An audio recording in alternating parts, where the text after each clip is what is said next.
हर हर महादेव। दोस्तों, हर महीने पड़ने वाली त्रयोदशी तिथि जिसे प्रदोष व्रत के नाम से जाना जाता है, यह दिन भगवान महादेव और साथ ही माता पार्वती को रिझाने मनाने का सबसे सर्वश्रेष्ठ दिन माना गया है। अपने जीवन काल में तो एक बार अवश्य से ही सभी को प्रदोष व्रत अवश्य से ही करना चाहिए। अगर जीवन में कोई परेशानी है, हारी बीमारी या संतान प्राप्ति के लिए भी यह व्रत सर्वश्रेष्ठ माना गया है। साथ ही जैसा कि यह व्रत शनिवार के दिन पड़ने जा रहा है तो इसे शनि प्रदोष के नाम से जाना जाएगा। अब बात कर लेते हैं कि साल 2024 में यह किस दिन पड़ने जा रहा है। तो 28 दिसंबर के दिन यह व्रत आपको धारण करना है। जैसा कि पौष महीने की कृष्ण पक्ष की त्रयोदशी तिथि प्रारंभ हो जाएगी 28 दिसंबर को रात्रि 2:26 पर यह प्रारंभ होगी और अगले दिन यानी कि 29 दिसंबर को रात्रि 9:32 पर यह समाप्त हो जाएगी। तो इसके साथ ही साथ जैसा कि प्रदोष की पूजा का शुभ मुहूर्त शाम के समय में, जैसा कि प्रदोष काल में इस दिन विशेष पूजा की जाती है, तो इसे भी आप सभी नोट करते हुए चलिए। तो शाम के समय में 5:33 से यह शुरू हो जाएगी और 8:17 पर यह समाप्त होगी। इस बीच आप सभी को प्रदोष काल की पूजा करनी है। साथ ही आप घर के आसपास कोई महादेव का मंदिर है तो वहां जाके आप कर सकते हैं, नहीं तो अपने घर पर ही सरल सी सामान्य सी पूजा जैसा कि गंगा जल से अभिषेक इत्यादि करिए।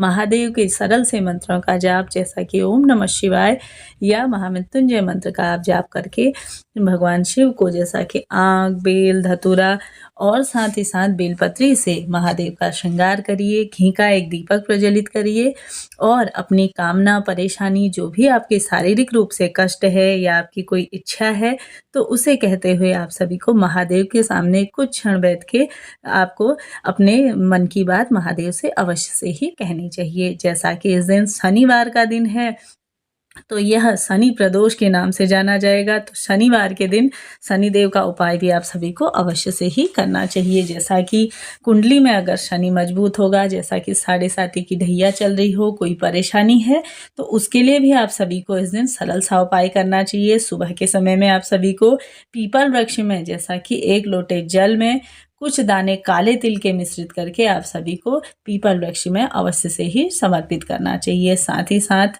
आप सभी को शनिदेव के निवृत्त सरसों के तेल का एक दीपक प्रज्वलित करना है और संग शनिश्चराय नमो नमः कहते हुए आप सभी को यह कार्य कर लेना है। अगर आपने हो सके तो आप सभी उसमें कुछ दाने, जैसा कि दीपक आपने जला दिया है तो कुछ दाने उसमें भी आप काले तिल अवश्य से ही समर्पित कर दीजिए। माना जाता है कि इस दिन किया गया कोई सरल सा उपाय आपको विशेष फलों की प्राप्ति कराता है। साथ ही इस दिन दीप दान करने का भी विशेष महत्व माना गया है, क्योंकि यह प्रदोष का व्रत है।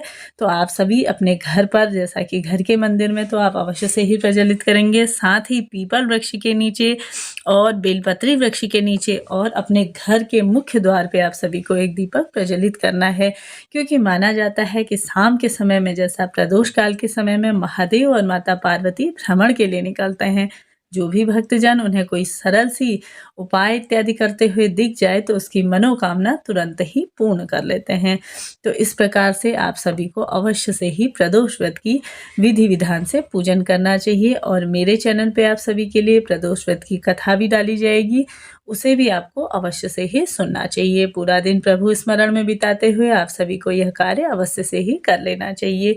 तो मेरे द्वारा दी गई जानकारी आप सभी के लिए उपयोगी रही हो तो वीडियो को लाइक शेयर करिए, साथ ही साथ चैनल को सब्सक्राइब करना ना भूलिए। मेरे चैनल पर प्रतिदिन पौष माह की कथा सुबह 6 बजे आप सभी के लिए डाली जाती है, उसे सुनिए। पौष माह में भगवत गीता का विशेष महत्व माना गया है, इसे सुनने से आपका जीवन सुखमय और सार्थक बन जाएगा। मिलते हैं अगली वीडियो में, तब तक के लिए जय माता रानी, हर हर महादेव।